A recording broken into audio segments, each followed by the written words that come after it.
I want you to really think about that. I don't want you to just say it because the lines are written. Got that, honey? There's no way that you can play this scene wrong. That you, Jenny Runacre, can play this scene wrong, except by rushing it and not listening. And not feeling the pressure that surrounds you.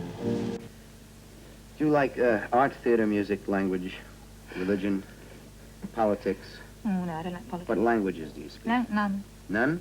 English, I'm afraid. You understand French? No. I'm going to give you a little bit of French. Je le toit peu de toi, je ne me toi. Je le toit commence de le toucher les faux. Sounds awful. What is it? It was so dirty, I can't tell you. You like Italian? Hmm? Caramagin, de Gravadon de Gente. Caramatocelli, Gravadogimene. You're making it up. It's not real. It's not real. It's not real to you, but it's real to me. Now watch. Can you understand this better? I love you. Or can you understand this better? Doesn't matter if I repeat it again and again.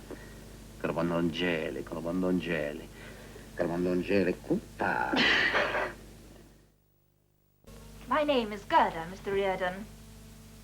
You may be feeling a bit ill after your medication. I have brought you some aspirin and something to settle your stomach. Thank you. What's up with him? Oh, he will be all right. He's older than you. It's taking him a bit longer to recover. You will be confined to this room until the time comes to move you again. About a week from now, if all goes well. We hope to make your stay here as comfortable as possible. You'll find your clothing fits you perfectly. If there's anything at all you need, just press this button here. Yeah. I'd like a poke. A poke, Mr. Reardon. Yeah, poke. You know what I mean. How about it, Stretch? I'm afraid I stopped being a woman several years ago. How about a newspaper? Or is that asking too much? The London Times will be brought to you. Your bath is drawn, Mr. Reardon. Thank you. Taft doesn't speak very much. He hasn't got a tongue. With her cold black hair and her wanton ways, she quickly held my heart in sway, and her little caravan was soon filled with a man. When I rode with my raggle-taggle gypsy girl, we rode the country around and around, and the green woods rang with our merry, merry sound. And I blessed the day that I had my way, when I met with my raggle-taggle gypsy girl. Altogether we did go with no cares or woe. I lived each day for her laughing smile, and upon the high road without burden or load, I traveled with my raggle-taggle gypsy girl. Oh, John D., do you remember those days? The whispered secrets at Oxford, like the sweet sea breeze. Codes and counter-codes, the secret language of flowers. I signed myself with Rosemary, a true alexipharmic against your enemies. And I with Celandine, true gold as a new spring of learning. You were my eyes then as now with your celestial geometry. You laid a path through treachery and opened my prison so that my heart flew like a swallow. Sweet Majesty, to me you are the Celandine now as then before, balm against all melancholy. Ah. But I was young then. He love you? Yes, I think so. Just didn't make each other very happy. There is no fighting anymore. The situation is practically normal. All that remains is a couple of hundred guns in the hands of some common bandits. You didn't like that, did you? No. You involve yourself in real situations, but you've got no real dialogue. Why didn't you tell that man that he's A liar? Yes. I know. But those are the rules.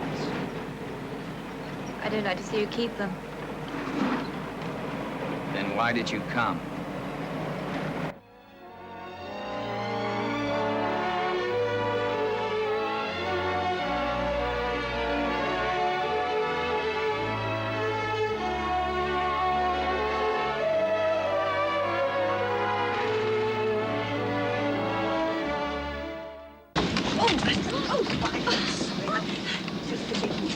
clumsy. That's quite all right. I'm just waiting for the waiter to bring some drinks for us.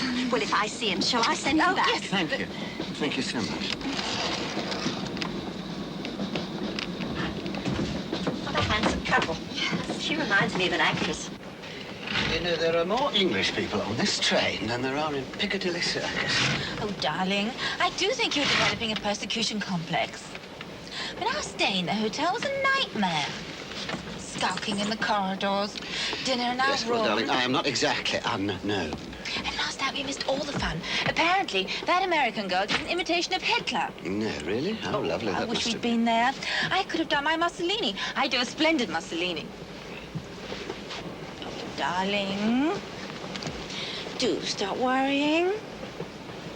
I promise you, that poor lady has no idea who you are. Well, my darling, it is better to be safe than to be sorry. Yes. You know, isn't it rather nicer to be alone?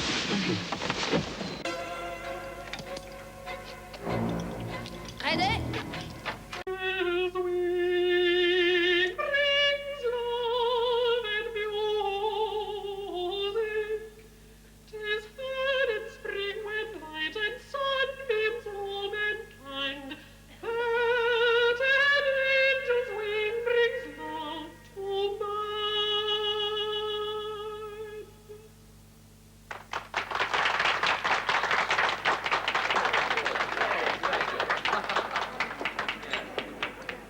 Madame, I must ask you to pardon this intrusion. I'm here on military business, which is a lamentable reason for invading your drawing room. Come again this evening and plead your forgiveness. You are most gracious. Don't you think I'm feeling guilty? Perhaps I drove her away from home, listening in on her telephone calls, Listened in? Why? only to protect her. But you never listened in to the ones from Mr. Carnegie. No, they always happened when I was out. The one occasion I could have protected her. Tell me about Jack McFarlane.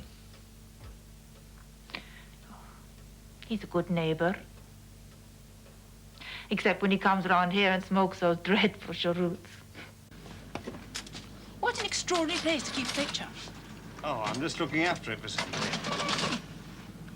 Well, I'd look after it very carefully if I were you. Why? It's not worth much. Not worth much. No, it's not the real thing. Oh. Well, I think it is. And I'm an antique dealer. Really? Can I have a closer look? Well, I don't see why not.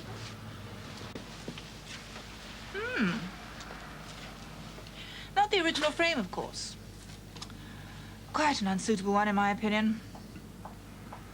But definitely a Vincent. Very interesting painter. Ended up in a debtor's prison.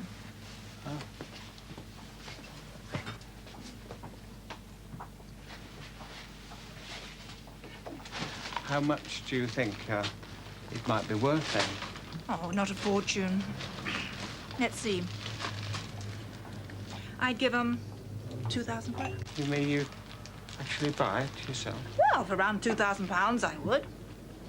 Why do you think the owners might sell it? Well, they might do. I have to speak to them, of course. Look, I've got a shop in Cambridge. Here's my card. If they want to sell, just ask them to call me. Look, I'll do that. Thanks.